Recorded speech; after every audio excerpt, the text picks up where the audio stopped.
Well, testing is probably the answer. We just heard from Nassim Taleb, too. I think everybody comes around to this. If you're testing more frequently, it helps the economy keep going because there's not that uncertainty. There's not the forced 14-day quarantines and some of these issues.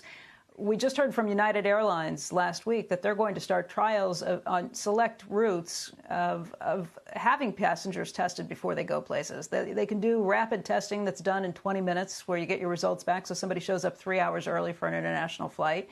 Are you considering doing that at Ryanair, too? I don't think so, but we certainly wouldn't rule it out, Becky. I think what we're trying to do is we're trying to persuade European governments to have much more mass testing. I mean, I think the problem is a lot of countries don't recognise these 20-minute antigen tests. They're not as reliable as the PCR testing. I mean, I think what we should be having is, no restrictions, certainly within Europe, no restrictions on short-haul air travel within Europe for those passengers who can demonstrate they have a negative test within 74 hours of departure.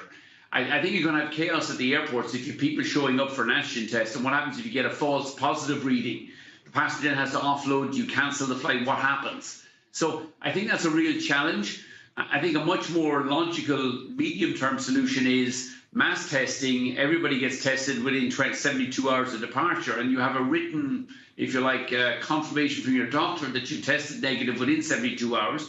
Then certainly on short-haul intra-European travel, I think we can go back flying without restrictions and quarantines, because it's not so much the testing that's the challenge. It's the governments constantly changing the rules or bringing in a lockdown, opening up a lockdown. I mean, 10 days ago, Britain added the Canary Islands to its green list for travel. We had a huge surge in bookings, 14 times the normal volume we're taking, and yet 7 days later, Britain introduces a lockdown where it says nobody can fly unless it's for essential reasons or for work. So it's the chopping and changing that's killing the industry, the hospitality industry here in Europe, not the testing. Michael, though, I want to go back to the testing issue, and I appreciate the idea of mass testing and wanting the government to pay for it.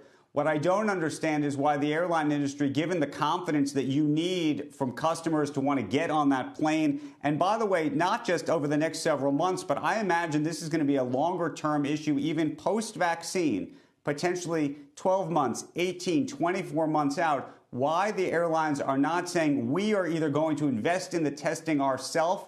Some analysts have suggested it would cost you $40 to $50 more per ticket.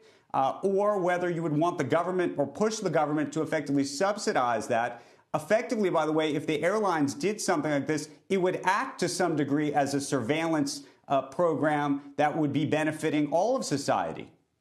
Well, let me give you the broad economics, Andrew, as follows. Our average fare is 40 euros. We simply can't fund the 40 euro test, even if currently the PCR tests are around 80 euros a pop. We can't do it. Our customers won't travel at 40 euros. If we have to charge them another 80 euros, so the fare will become 120 euros. And that's not going to work.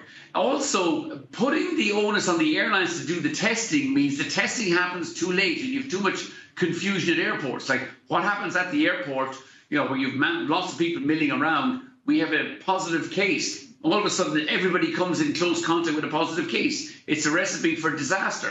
What we need is, and what our economies need, not just our airline industry, is mass testing so that you're testing about 20% of your population on a weekly basis. You're testing the entire population every 5 or 6 weeks. You're identifying the people who have tested positive. They isolate for that 2-week period, and that's the way our economies get on top of this. I mean, because this is wider than just the airlines going back flying. How do we reopen our restaurants? How do you reopen your pubs? How do you get people back to some kind of normal daily life? And it's got to be mass testing.